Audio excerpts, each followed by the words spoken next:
We just saw President Biden sign a bill to avert a national rail strike. ABC's Jay O'Brien joins me live on Capitol Hill now with more on this. Jay, the president said essentially he's reluctant, to sign this bill, but that he has to, that he didn't want to have to force the unions to take this deal, but that allowing a strike to happen would have been too catastrophic for the economy. So walk me through, what exactly does this bill do to avert this potentially devastating strike?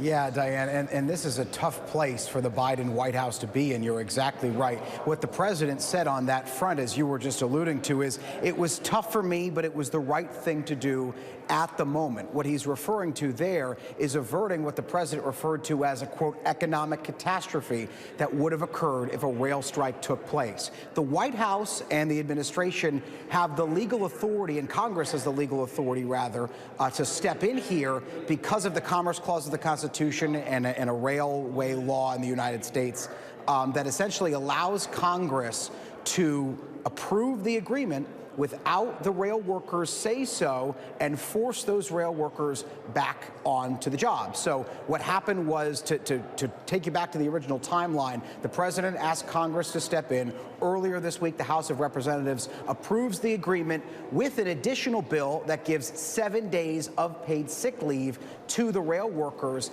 Yesterday, those bills and one other bill that ends up losing go to the Senate. Paid sick leave also doesn't pass the Senate, but the Senate does vote up on that a bill to avert the rail strike, and that's what makes it to the president's desk today. That's what he signs, and this, in a sense, now compels those rail workers back onto the job under federal law, even though they did not agree to that deal that was brokered by the administration between the workers and the rail companies. Now, Jay, that question about guaranteed paid sick days, that was the central holdup that the unions were holding out for. Some in the Senate and the House were hoping to pass separate legislation to give workers those sick days. They couldn't get that through. But President Biden is saying that that could still happen. He still wants to see it happen, and that it could still happen. How? Well, how is the operative question, and no one really knows what he's referring to. Obviously, only President Biden and his team do.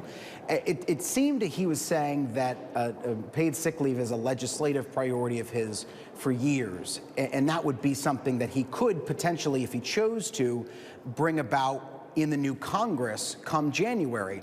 But there are impediments there. A, there's a 60-vote threshold for anything to pass in the United States Senate, so it needs to be bipartisan in this slim majority that the Democrats have in the Senate. And also, you have a Republican-controlled House come January, and the question is, what kind of Republican support is there for a paid sick leave measure? We do know that when paid sick leave made it to the Senate floor yesterday and it failed there, it did still get 6 Republican votes. There was even this moment here on Capitol Hill where that bill started to pick up Republican votes, and there was a sense among some in the press, the gallery filled with reporters, and there was this question of, could this pass? Does this have those 10 Republican votes to pass? But it didn't, in part because there wasn't enough strong Republican support, but also because Democratic Senator Joe Manchin of West Virginia, a frequent Democratic holdout, ended up voting no. So if the president were to make this a legislative priority come January, how much support would there be on the Hill from moderate Democrats and from Republicans? That's the open question. Jay, what does this do for Biden's reputation as a pro-union president, which he has boasted about so many times throughout his tenure and even before reaching the White House? Well, that's the question that the unions are now facing. We've heard it split. There are unions members and union officials who have come out and said that they are disappointed that the administration chose to tap Congress to step in and force those rail workers back onto the job. There have been others who instead have deflected blame onto the rail companies. It's a mixed bag. All right, Jay O'Brien on Capitol Hill for us. Thank you, Jay.